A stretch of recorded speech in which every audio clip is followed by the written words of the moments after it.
गुरुजनवर्ग व समोर उपस्थित माझे सहकारी मित्र आणि मैत्रिणींनो, आज मला संविधानाचे महत्त्व या अत्यंत विषयावर बोलण्याची मला संधी मिळाली, याबद्दल मी स्वतःला खूप भाग्यशाली समजते.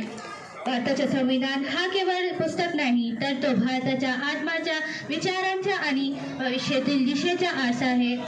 गुलामगिरीनंतर भारताला एक न्यायनिष्ठ व्यवस्थेची गरज होती. ती गरज डॉक्टर बाबासाहेब आंबेडकर यांनी पूर्ण केली आणि यांच्या नेतृत्वाखाली भारताचे संविधान तयार झाला. भारताचे संविधान आपल्याला स्वातंत्र्य, समानता आणि न्यायाचा पाया देते आणि हे आठवण करून देते की आपण सर्व नागरिकांनी आपले हक्कांचे आदर केलेले पाहिजे. तर चला मित्रांनो, आपण सर्व मिळून संविधानाचा आदर करूया आणि एक सशक्त, न्यायपूर्ण व समृद्ध भारताचे स्वप्न करूया. जय Hind. My topic is the incredible India.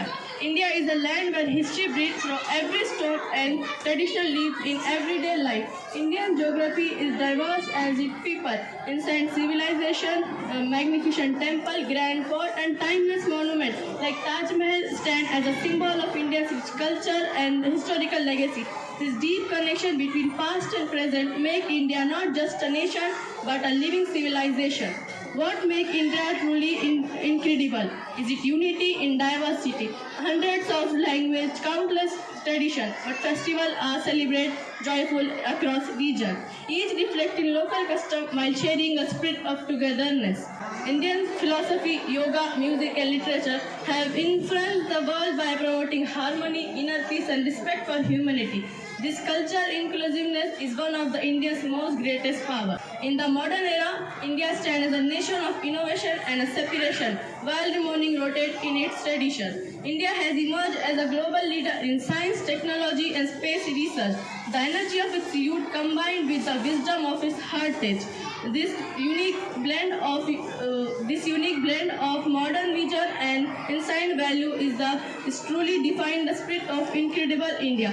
Thank you and have a wonderful day. Assalamu alaikum. On 26 January 1950, India became republic by adopting its constitution.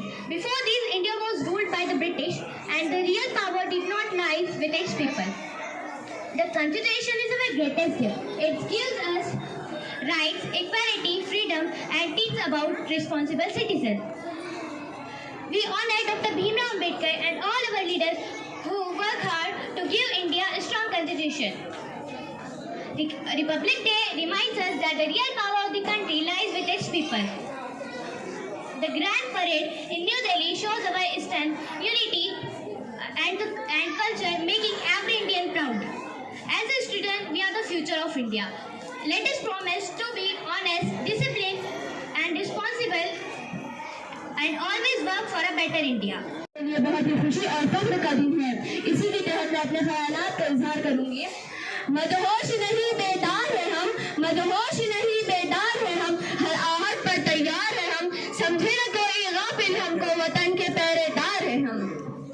आज का दिन कौमी तारीख में खास अहमियत रखता है, क्योंकि इसी दिन हम पर आइन नाफिज हुआ और हमारा मुल्क एक जमहूरियत बन गया.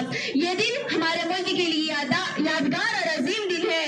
यही दिन हमारे लिए खुशी और फख्र का दिन है.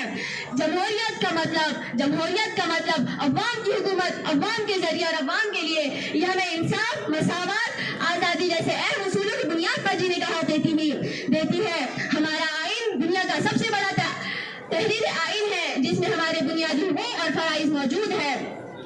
ये नफरत बुरी है, न पालो इसे, दिलों में खलिश है, निकालो इसे. न तेरा न मेरा न इसका न उसका, ये वतन है सबका, बचा लो इसे. ये दिन हमें याद दिलाता है कि हमें हमारी फराइज को ना भूलते हुए एक जिम्मेदार शहरी के तौर पर मुल्क की तरक्की के लिए काम करना चाहिए.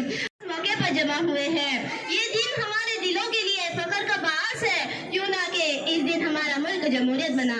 26 जनवरी 1950 को हमारा आइन नाफिज हुआ, जो हमें हमारे हुकूक और फराइज को याद दिलाता है. जब हम इस दिन की अहमियत को समझते हैं, तो हमें समझ आता है कि हम अपने मुल्क आज़ादी का सफर कितना मुश्किल था. हमारे बुजुर्गों ने अपनी जानों का नजराना देकर हमें एक आज़ाद मुल्क दिया. वो ख्वाब जो उन्होंने देखे थे, वो ख्वाब आज हमारी हकीकत है. हमें ये सोचना चाहिए कि क्या हम इन कुर्बानियों का हक अदा कर रहे हैं, क्या हम अपने मुल्क की कदर कर रहे हैं. आज का दिन हमें याद दिलाता है कि हम एक अजीम कौम है.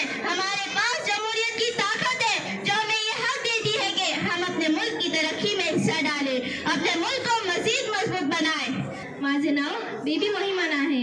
आज आपण सर्व येथे 26 जानेवारी प्रजासत्ताक दिवस मोठ्या आनंदाने साजरा करण्यासाठी एकत्र आलो आहोत.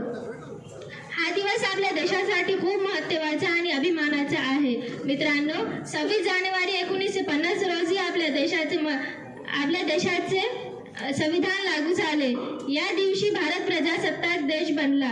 डॉक्टर बाबासाहेब आंबेडकर हे आपल्या संविधानाचे शिल्पकार होते. त्यांनी आपल्याला एक मजबूत आणि न्याय्य संविधान दिले. संविधानामुळे आपल्याला अनेक हक्क आणि अधिकार मिळाले, जसे की स्वातंत्र्याचा हक्क, समानतेचा हक्क, शिक्षणाचा हक्क. हे सर्व हक्क आपल्यासाठी खूप मौल्यवान आहे. को अपनी जान कहते हैं, हम अपनी जान की दुश्मन को अपनी जान कहते हैं. मोहब्बत की इस मिट्टी को हम हिंदुस्तान कहते हैं. महात्मा गांधी अहिंसा से सत्याग्रह के सिद्धांतों से गहराई प्रभावित होकर खान अब्दुल गफ्फार खान को जिन्हें सीमित गांधी भी कहा जाता है, अहिंसा से दूर रहकर स्वतंत्र की लड़ाई लड़ी. अहिंसा का संदेश फैलाना उनका असत्य योग्य था. खान अब्दुल गफ्फार खान ने 1929 में खुद खिदमत आंदोलन शुरू किया. इस आंदोलन की स्वतंत्र लाल कुर्ती पहनते थे और पूरी तरह अहिंसा के लिए प्रभावित थे. गांधी जी ने इस आंदोलन को अहिंसा जिन आंदोलन का जीवन उदाहरण माना.